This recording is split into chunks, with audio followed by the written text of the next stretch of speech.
Hello, Amanda Schmidt. Hello. How are you? I'm doing well. How are you? I'm quite wonderful, thank you. I'm in very cold Illinois. Where are you? I am in kind of a warm Tokyo. What?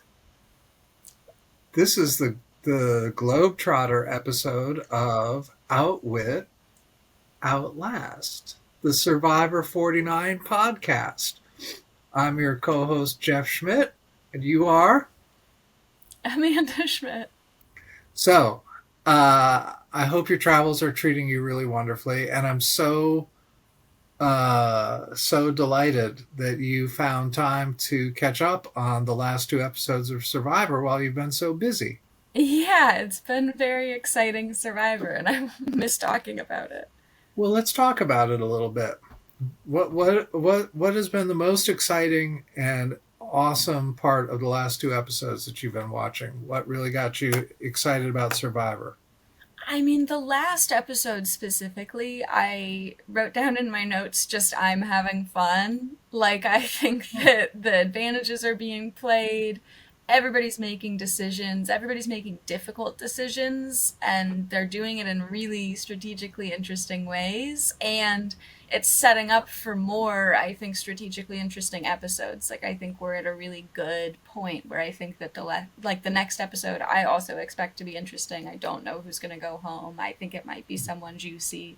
Um, yeah, it's just been strategically interesting episodes. I don't know if you want to start talking about the vote out. Vote outs, sure, plural. Sure, we can definitely do that. Okay, yeah. Uh, So in episode 9, they voted out Alex. Rizzo kind of drove that. He convinced everyone that Alex was playing the middle. They voted Alex out. Rizzo didn't play his idol. In episode 10, um, they convinced Sophie with an E to make what I thought was a smart decision, but we can talk about it, to vote with them, Savannah, Rizzo, and Soph, to vote out Jawan. Um, Rizzo again did not play his idol. So, yeah, a lot going on in those two votes. And I don't know, what did you think?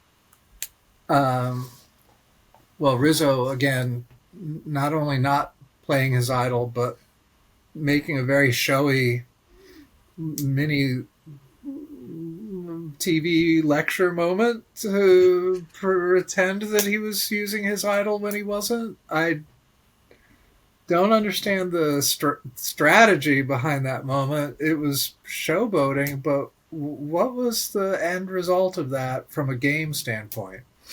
So showboaty. He stood up in front of everyone and played a fake idol and gave a little speech to the class. And I think the only reason to do that is for drama and showboat. Like, I think the only reason to do that is to try to be on Survivor 50. Uh, To be I, honest, like, I agree. I think it only hurts his game within this season of Survivor, besides the fact that it shows the jury that he is very much in charge and he is very intentional about this decision not play this idol, and it is working for him. Like, I think the jury might be really annoyed by him at the moment, but I do think that he is showing the jury that he's in charge. So I think that that's maybe the strategy element within this season, but I think more realistically, it's like career strategy. It's really fun to watch. It's ridiculous. I think it gets him on to Survivor 50. I would go even a step further. I think that moment lost Riz this game. Really? If he does make it to the final three, I think the 4 to 5 players that are going to be on the jury immediately right now are going to be ticked off by that showboating and the constant not playing the idol. It's all just, especially because there's no strategy involved. It would be different if it was a strategic moment, but it's all just for the drama. Which Riz said like many times they caught him on camera saying, "I love this game. You know, this is where it is. This is where the game is won or lost. This is the real game." Well, I think in that "this is the real game" moment, he just lost it. I just don't think he's going to make it to the final three. Like, Maybe I not. think it's not even an issue because I think there's no way he gets to the final three. Like, he's gonna have to, he'll play his idol, and if he plays it successfully, which is still a question, that Yeah. gets him through one vote. Maybe putting Savannah as a scapegoat gets him through a second vote. But I think after all that showboating, he's just the obvious threat and he's the obvious person to vote out. And maybe being the obvious person gets him through. But I just don't know how he gets through more than two more votes. Like, I think there's no way. And he's not good at challenges. He's not going to win the final four challenge. I mean, maybe that was a far too confident thing for me to say, but I just don't see a clear path to the final three for him. I do think that, like, the showboating is annoying and the idol chicken is probably annoying for the jury, but I think it will be impossible for the jury not to see that it is pretty good strategy that has been successful thus far. Like, I think he is pretty in control of a lot of the votes, and I think that as much as the showboating is annoying, I think juries tend to like things like that. I mean, I certainly agree with you that it puts a big target on his back now. Who isn't going to want to get him out? Yeah. On the other hand, I wouldn't mind sitting next to a showboat like that for a while because he's going to draw a lot of heat. Because maybe I would win against him in the final three. He's ticked off some people with his gameplay, maybe, but he doesn't seem to be burning those bridges down.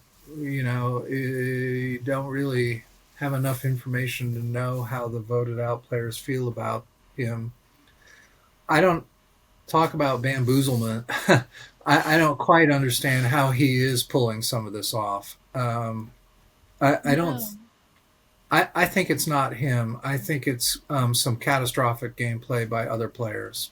I think so too, especially this episode 9 vote. I think he gets some credit and did a good job doing work to convince people that Alex should go home. I'm not quite sure why he picked Alex, maybe just because Alex was an easier person to sort of turn everyone against. He convinced them all he was playing the middle, and he was playing the middle, but I don't think he was playing the middle so well that he like was actually a real threat to anyone besides Rizzo. Um, and yet he convinced Sage and Joanne to vote out Alex instead of himself, basically, and managed to keep his idol through the whole process, which I think is ridiculous. I think once again, Sage and Joanne should have voted out Rizzo or Savannah. I guess Savannah had immunity. They should have voted out Rizzo, and if they couldn't vote out Rizzo, they should have at least loaded up votes on Rizzo so that he played his idol and known that three votes were going to be on Alex, so Alex would have gone home. Like, I think they knew Mhm. that Rizzo, Savannah, and Soph would vote for Alex.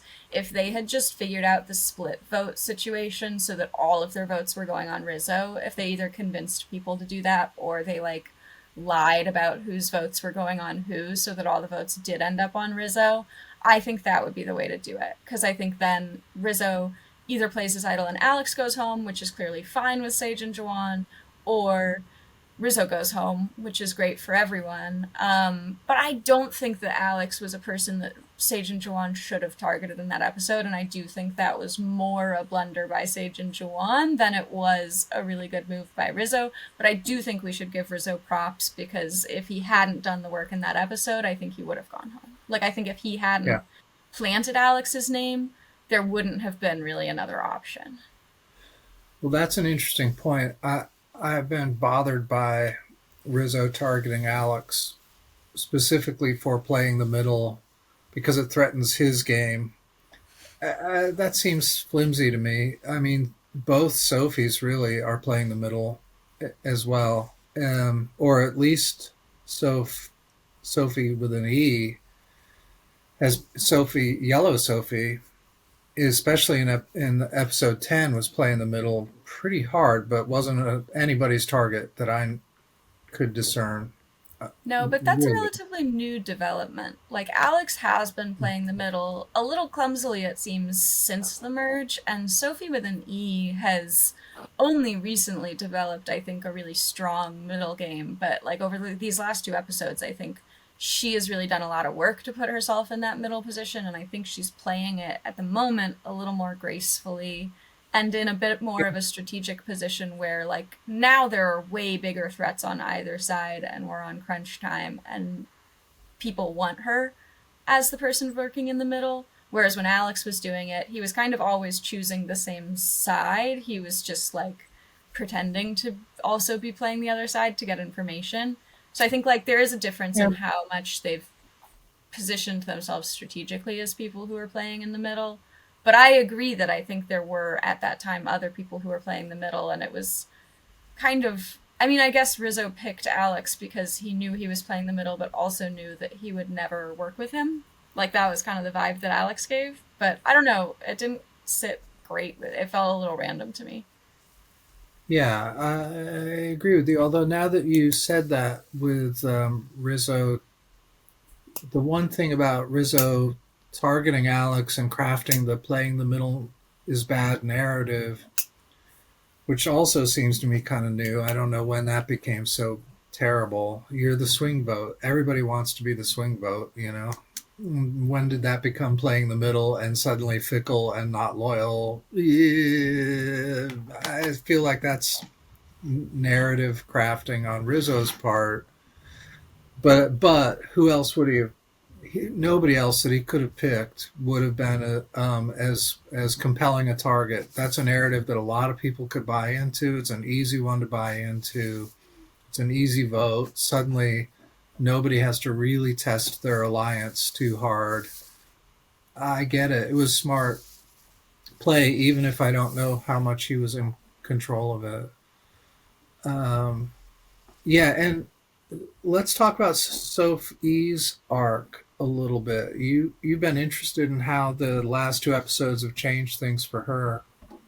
Yeah, because I think she came into the beginning of episode 9 realizing how upset that everyone was that MC went home instead of her.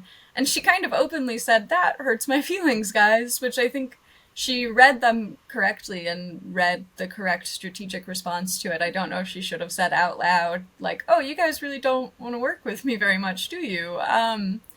But I think I think that kicked her into gear, and since then, she has been playing smart and she has been making decisions. And especially in episode 10, she was really the deciding factor. It was to the point where she was such an important vote to the side that she ended up voting with that they like let her make the decision. They were like, we don't really care if it's Sage or Jawan or even Steven.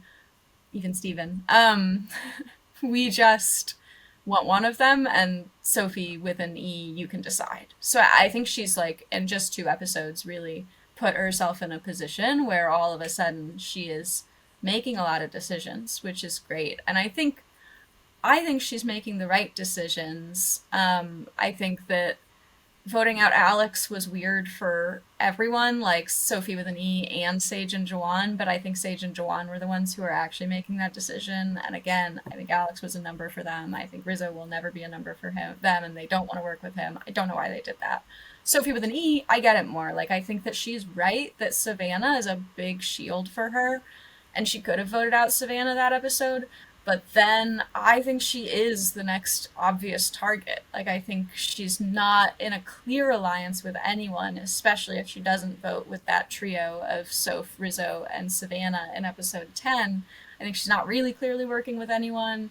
No one's really defending her name. And I think with Savannah gone, she is the obvious challenge threat. She crushed the immunity challenge in episode 10. She is, like, at first I didn't quite get why they were all saying she was this obvious immunity threat because she only won one and she was, like, in the mix for a few others, but she didn't win any others.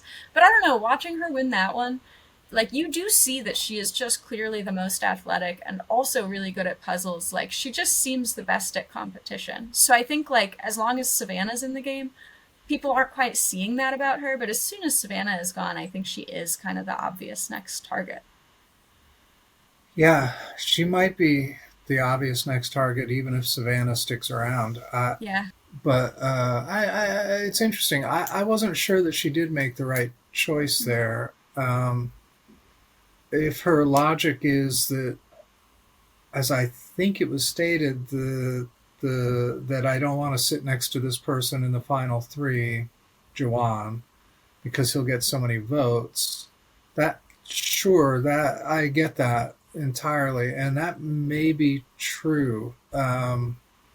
I but I really feel like I don't know. I really feel like Sage is the is the driver of that duo, and I think Savannah's a better choice too in a way. But So are you saying that she should have voted for Sage instead of Juwan, or are you saying she shouldn't have voted with the trio at all? I think she should not have voted with the trio.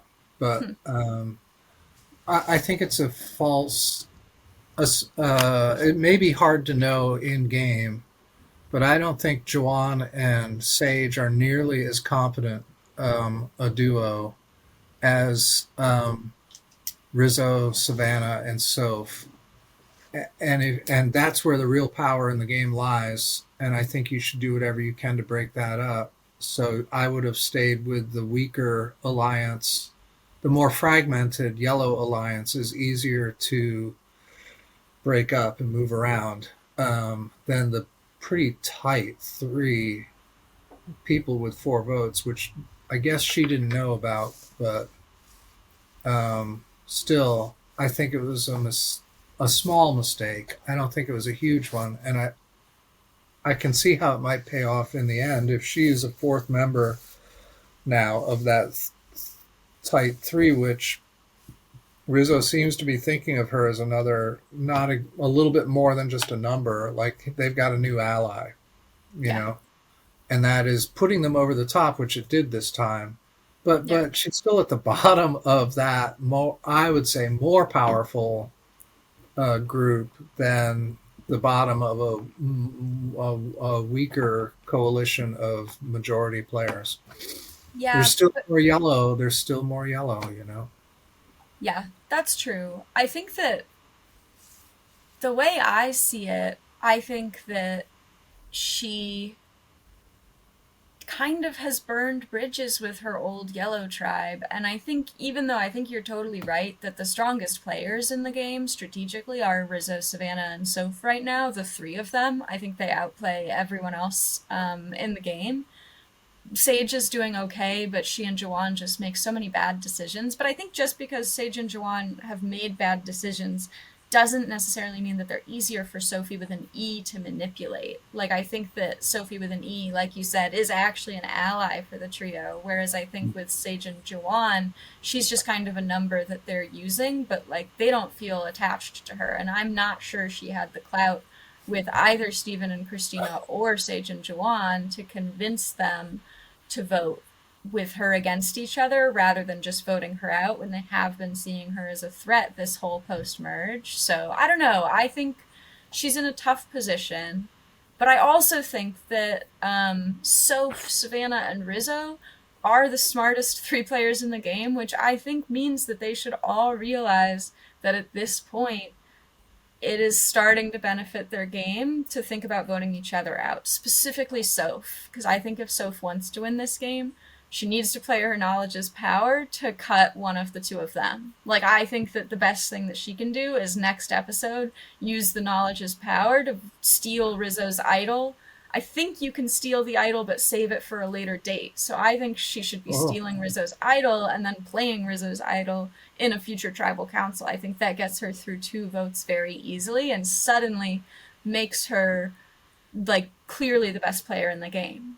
That's my Soph opinion, is that I don't think she should stick with the two of them much longer. And it's a tricky game of chicken with this idol chicken and the knowledge is power chicken of like she knows Rizzo has the idol. She might never get another chance to use this knowledge as power once Rizzo plays the idol. But like when's he gonna play it? And then when can she play her advantage on top of it?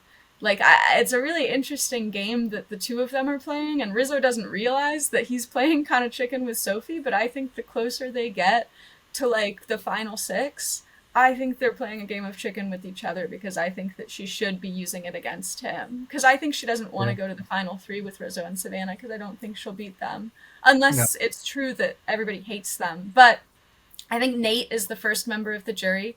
He is the kind of guy who would get a lot of respect, and he eats it up every time Rizzo and Savannah stay in the game a little longer because he was their ally, and I think he likes them. So I think that he might be pushing for them on the jury, and that might make a difference in their favor too. So I don't know. I think um, I've lost the thread a little bit on what I was saying, but It's okay. I think that what I started with was that Sophie with an E might be able to stick in the game longer now that she's stuck with the trio because I think the trio might cannibalize a little bit.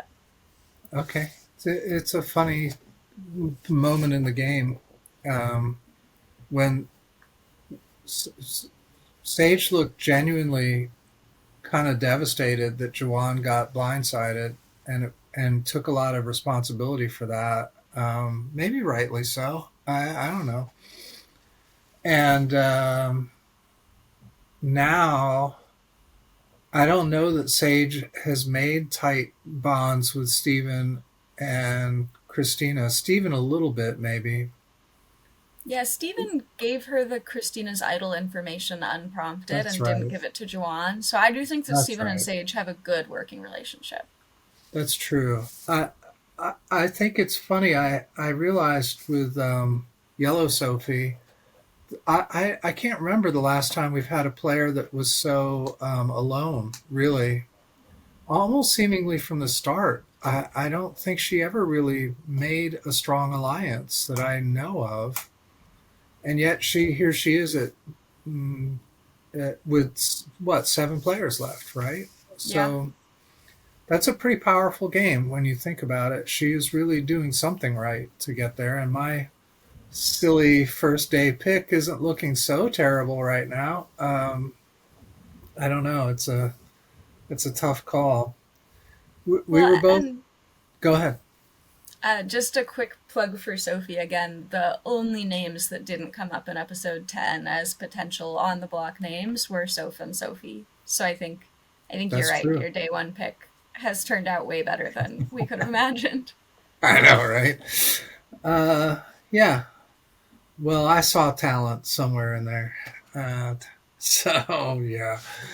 Um, yeah, I thought the vote against Jawan was sort of heartbreaking, really. The way it played out was heartbreaking. The kind of gloating and showboating that happened around it left a bad taste in my mouth. I know that it was good drama when Jawan thought that he had Savannah and Savannah was pretending to be outraged and then so gleeful when it was clear that she had played the guessing game correctly and used her extra vote. But she was pretty gloaty, Yeah. and Rizzo showboating. The two of them as a pair just sort of left a kind of a sour taste in my mouth. And once again, I think it's worth noting that the thing that MC talked about so long ago is exactly what's happening. There are now 4 African American members of the jury, the only members of the jury, 4 players of color in a row. Specifically, I think 4 black players in a row have been voted out. And I think that each of those individual votes has probably a pretty strong in-game rationale. Again, I don't think that you could call any of those votes racist, but I think also there is an element of race playing into these votes that the showrunners could attend to, or at least there's a kind of baked-in bias sometimes with white players, or the kind of systemic racism that informs their movement through a game or the world that they're not particularly aware of or interrogating, and I can't believe that it doesn't sometimes subtly influence the thinking of a player, or at least that those players should examine their motives when they're voting.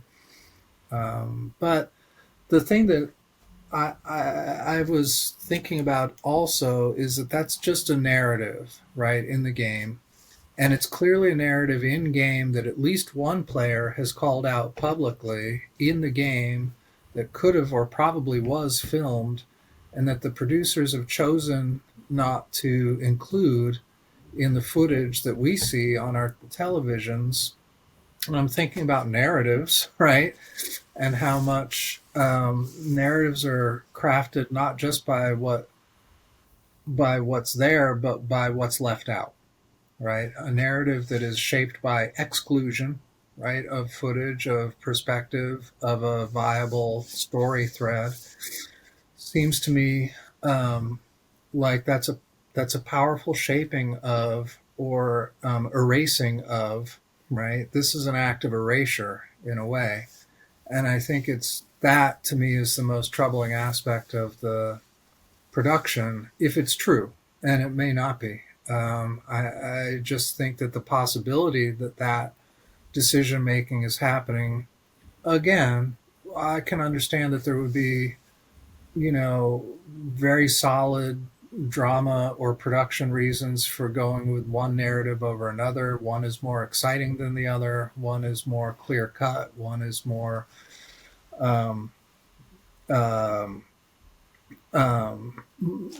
more digestible in a way. So I can understand why, if you're a production person or a showrunner looking for a hook that's going to hook a mainstream audience, you would go with that one. But it still bothers me a little bit to think that maybe there is another narrative there that is being excluded from our view. What do you Yeah. think?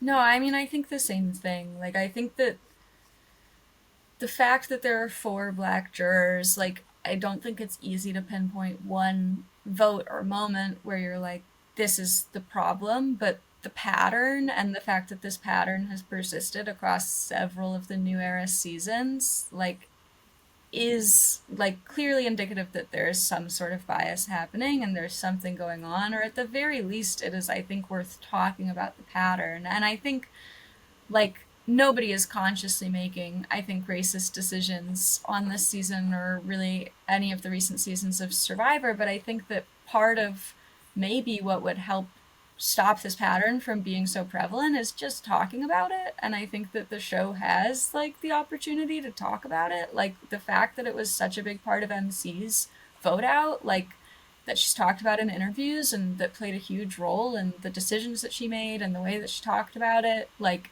they could have included that narrative. And I think you're right that it's not as clean of a narrative, and it maybe makes the Savannah Rizzo narrative, which is a lot more fun, like, less easy to root for and less easy to, like, pay attention to. But I think that it's like this race narrative is an important one, and I think they have an opportunity to include it in the edit, and they didn't. And maybe it would have felt like a sort of unfinished narrative because maybe MC talked about it a lot when she got voted out, and then it didn't come up as much when Alex and Jawan got voted out.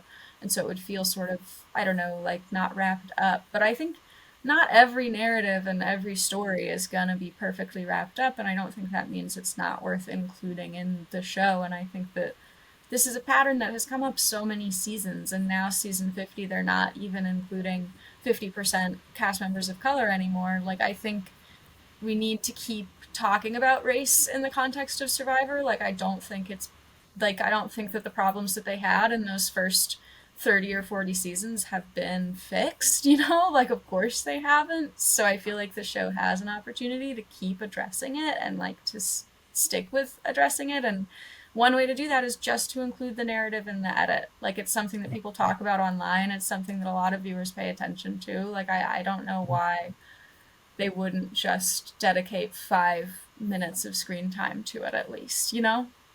Yeah, yeah, I totally agree. And I think you said that point really well that I was thinking about this, in some ways Survivor has been kind of a model for me of a way that a show can address questions about the problems that they had with diversity, for example, of castmates, and they took real steps behind the camera and in front of the camera to present a cast, and also to develop a crew that better reflected America, in all of its diversity. And I think that's really laudable. I think that they didn't have to do that. In fact, I think sometimes that was done with difficulty, but they never wavered, and I thought that was really to the show's credit, and I continue to think that, and I think it would be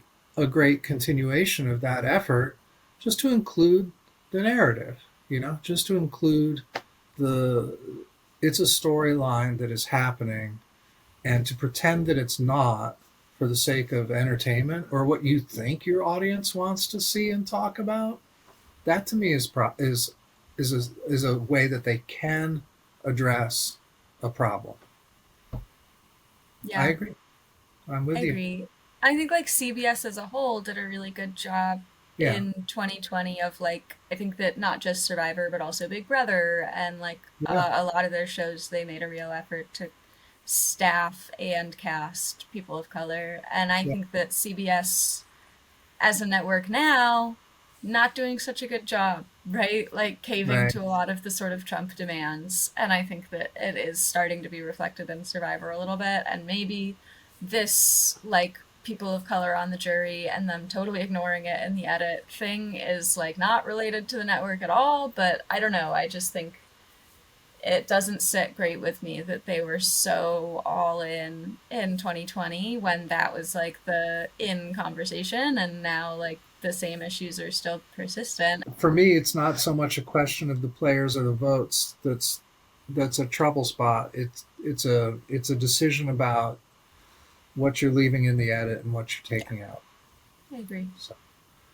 So now we're down to seven, and we've danced around a little bit the seven.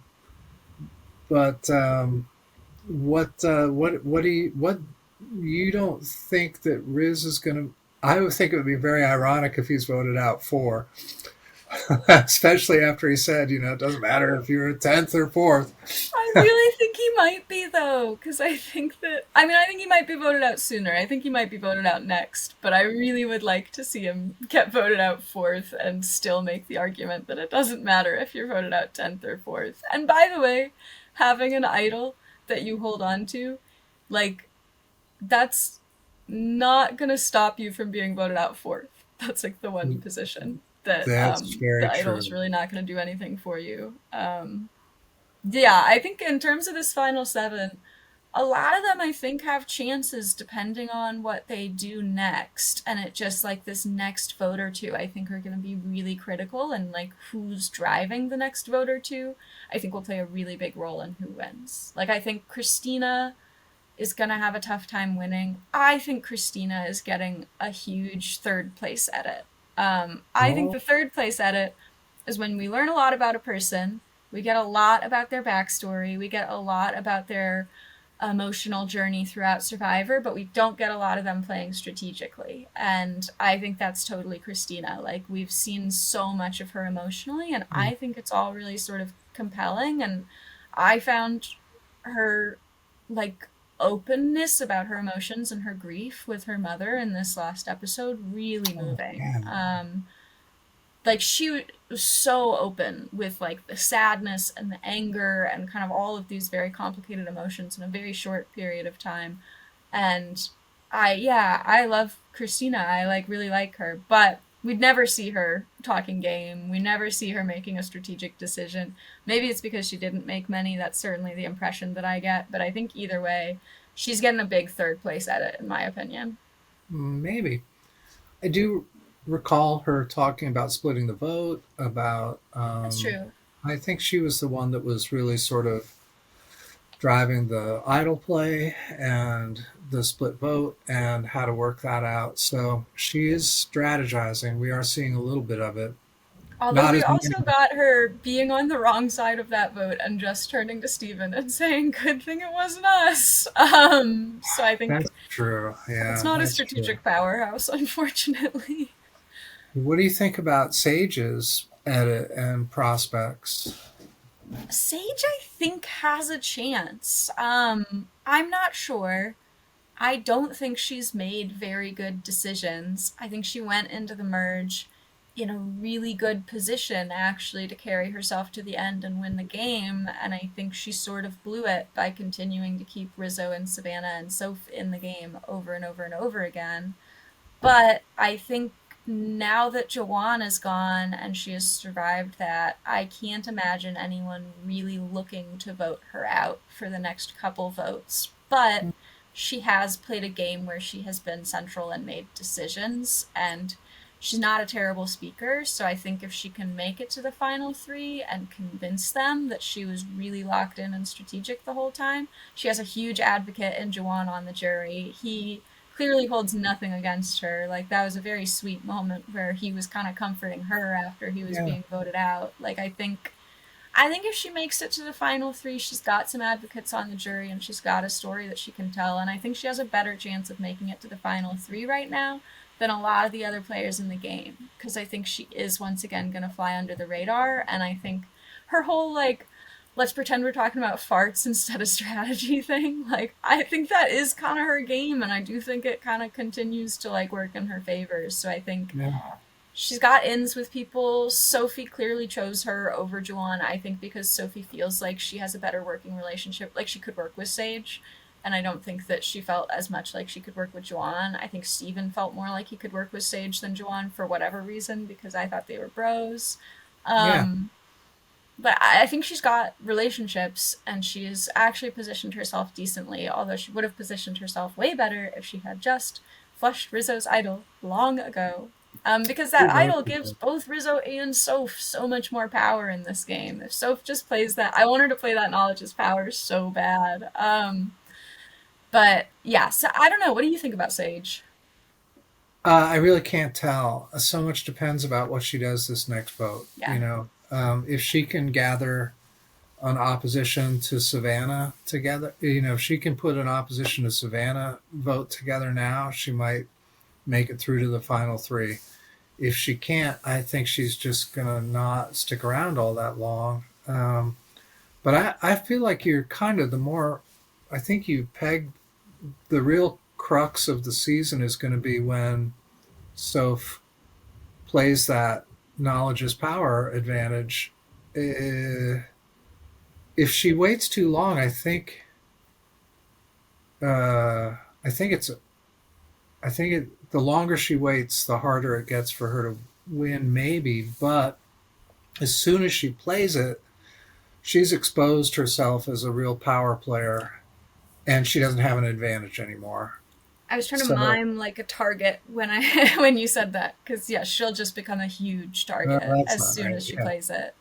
yeah, that's true. On the also that puts another idol in play. There's now one idol out there, and I think that is going to actually dictate a lot of what happens in this home stretch. Whoever gets Yeah. the next two idols is going to be in the final three. Well, and if Soph steals Rizzo's idol, Soph gets it, and that's easy, and everyone will know she has it. So she has the opportunity then to do what Rizzo has been doing and play idol chicken and then play it at five. So I think that, like, she could play it really well and at least get herself to four. Like, I think there's a clear path to four for Soph where she will have made Yeah, huge moves and have a really good story for herself. So I think Soph is a real contender for winning the game. It just so depends on how she plays that knowledge is power and whether she can make it to the final three after she plays that knowledge is power. But now that there's this stupid fire making thing at four, like, kind of all she needs to do is play the knowledge is power, play the idol, make it through one vote, and then either win at fire or win an individual immunity.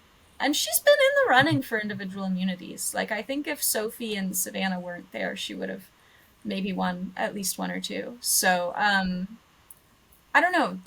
I think Soph has a real shot at it, but that is like the most up in the air for me, because I think if she doesn't play the knowledge is power and she makes it to the end, just like with the trio, like, I think she hasn't done enough, and she hasn't like dictated enough to be an obvious Yes. winner from the trio. Like I think that if she's sitting at the end next to Savannah or Rizzo, I'm not sure she has enough of a story.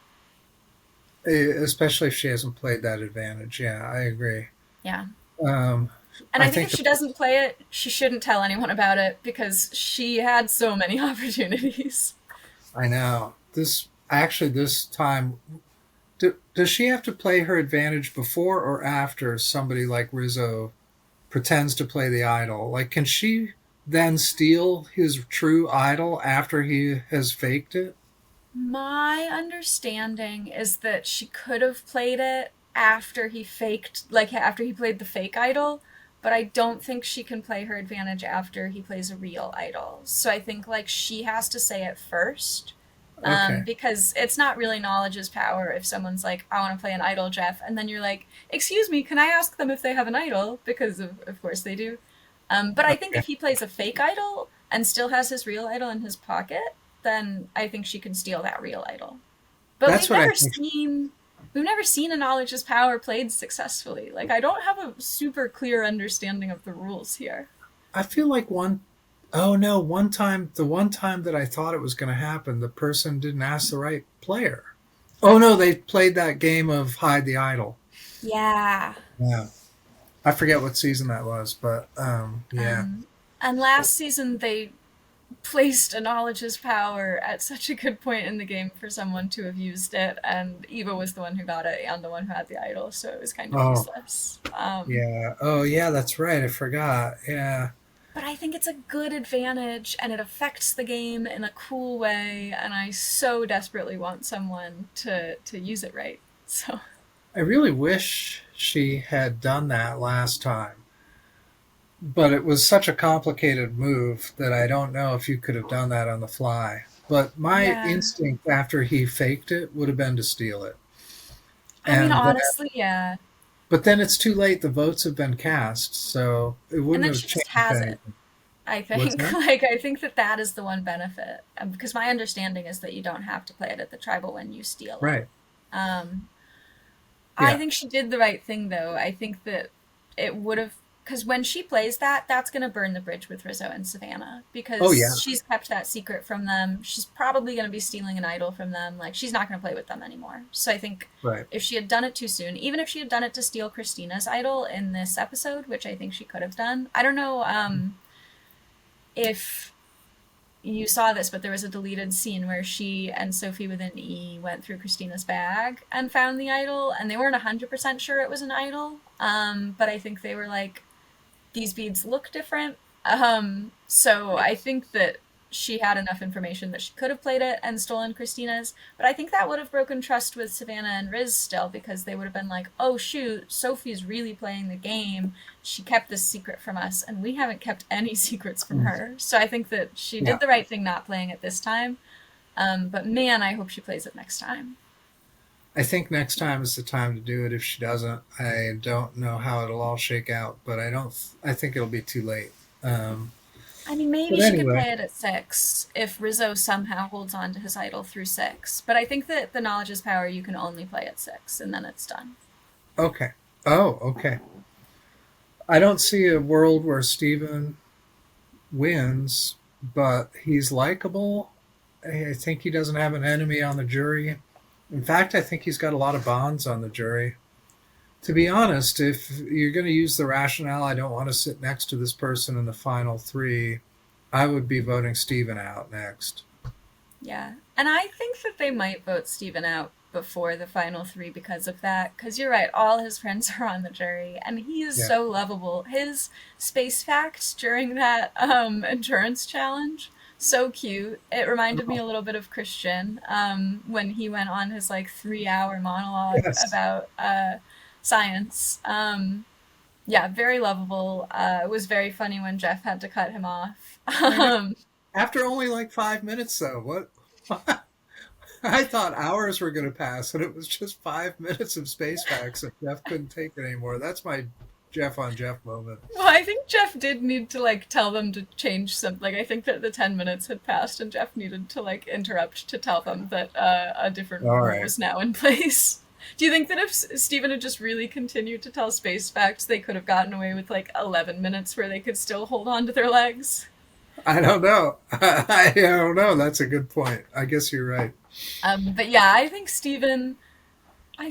the only way Steven could make it to the final three and win the game is if he like really pulls together a coalition of like Sage, Christina, he pulls Sophie with an E back in, and like he is so obviously the one in the lead as they vote out like the trio, and then I don't know his next biggest threat after that, which is probably either Sage or Sophie with an E. But I just think that he was in power and now is on the bottom and like can't.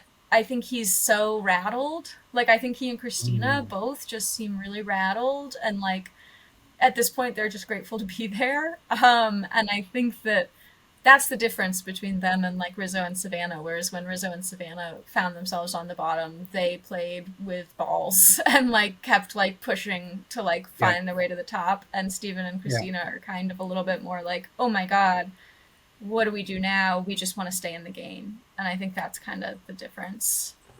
The funny thing is when you think about it, just in terms of who's going to tell the best story at the final three, the best story to tell would be Rizzo's or Savannah's or Sophie B's. Yeah. Yellow Sophie has a story to tell, but it's sort of like I'm the loner that made it this far without any Yeah. alliances. And that's a harder story to tell. And I don't think Sage has a good story to tell. I think Sage's story is I had power, I could have changed the game and I blew it 3 times in a row. I mean, I think Sage can tell an underdog story. I think Sage is very good at telling her story as an underdog story, even when it's not. So I think Mhm. she could tell it as like a I was the bottom on the original pre-merge tribe, and I That's made this really big decision to vote Shannon out that worked really well in my favor, that's and I very managed to true. convince everyone I was on their side for way longer than I should have been able to. Like, all that's true.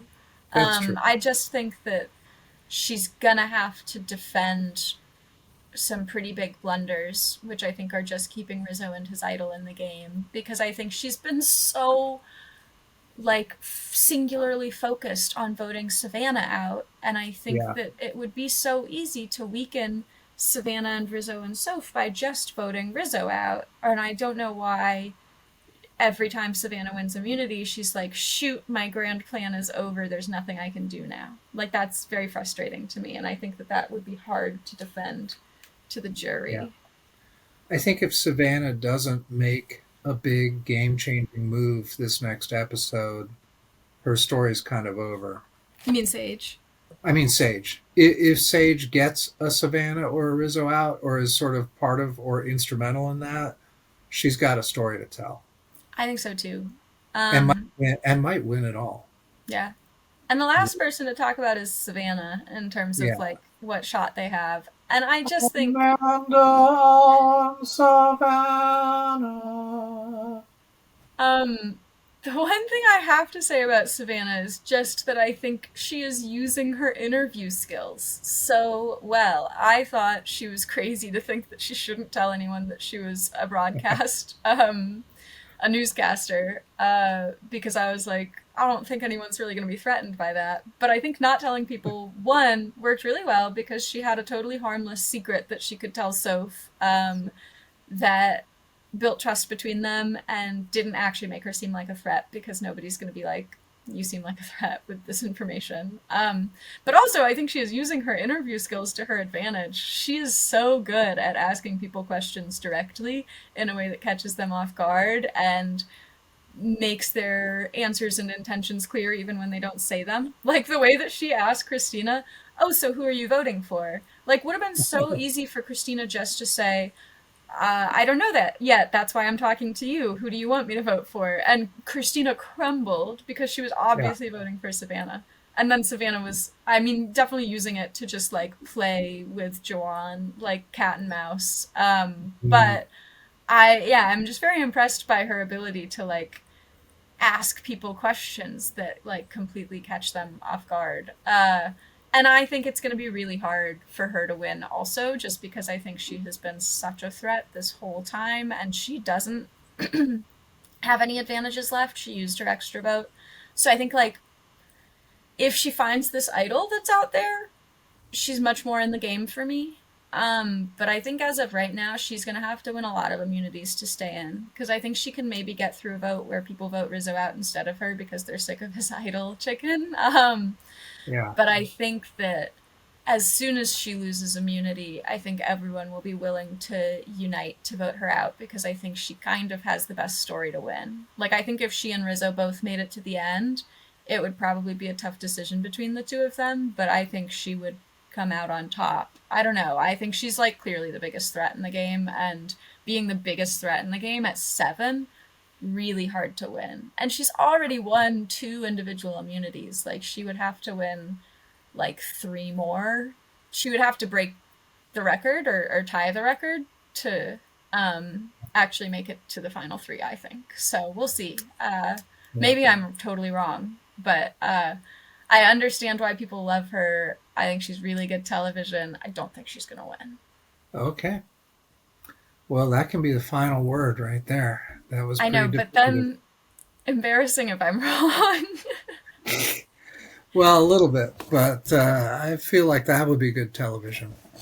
Yeah, I We'll, guess. we'll put a pin in that prediction. Um, I really have no idea, actually, who's going to win. Somehow, I really hope that it's neither of Savannah or Riz, that it's a third player. Um, and the reason that they picked those two is they're kind of good TV, but they didn't win. So they're going to put them on 50. That would be nice. But I can't base a prediction on, you know, meta elements of the game. Yeah, like rumors about future Right. seasons. I can really see I can really see a game where Soph B wins it by playing the advantage correctly. Me too. Um, And she's got and, the edit. Like, she and Sage are the 2 people left in the game who aren't yeah, giant threats, who I feel like we have seen a very clear strategic path to the end. Like yeah, we've in the edit seen every yeah. decision they've made the whole way through. Very true. And they keep coming back to Soph's gameplay edit. Yeah. Also, she is a different player than she is perceived as being. They think of her as the stray that they adopted, but she has had the clearly in the edit they make a point of showing us how strategic and how willing she is to make cutthroat moves. Yeah. Um, I really hope that's the game arc that we get. That would be Me too. terrific. 'Cause I love her and I think of all of them, she's the one I want to see win. And maybe that's the edit working, or maybe she's gonna go home and I'm gonna be a little crushed. And I'm gonna be a little crushed if she doesn't like come back for a future season because I really like her and I like watching her. Yeah, But I'm all in on Soph. I really like her. I want yeah. her to win, Me too. but she's got to do work to get there. Like, Me like too. she's got a lot to do. Yeah. Okay. The last thing I want to talk about, Ooh, on a much lighter note, is that I thought the boys on the bench thing was really funny, but they are I did no, too. we are the dragons. Yeah. Um, in the hierarchy of survivor bands, I think they're way above Sam Phelan rapping and way below we are the dragons, dragons with a Okay. Z. Okay. Fair. That's very fair. Yeah, but I don't know. The boys on the bench kind of grew on me. Yeah, that was a combination for me of two of my favorite things, which is just nerdiness and musical something or other. I don't know if it's musicality, but it performance. Group performances always make my heart feel a little warm. Yeah, and I do love a little bromance. Those guys have all been kind of on opposite ends of this show strategically. We don't see them interacting a ton, besides, I guess, Joanna and Steven being clearly bros. But Yeah, It's fun to I, see them, I'm sad that that bromance crumbled so easily. you I know. was really hoping there would be a moment when somebody stepped in and saved the other, Yeah, you know? But me too. freaking Rizzo, man. How's he doing it? I don't know. I really don't think. I think he's gonna get more credit for it than he deserves. I think it's mostly Sage and Juwan's bad decisions. I agree. I don't disagree. All right. Well, listen, I hope you have a wonderful day in Tokyo today. I am going to have a wonderful whole night in Illinois. Excuse me. It's off to a wonderful start. Hmm. And I'm looking forward to the next episode and to talking with you about it. Yeah, I kind of can't wait. Yeah. All right. Well, thanks for chatting, and thanks for everyone who's listening. I'll talk to you next week. I'll talk to you next week. Love you. Love you. Love you.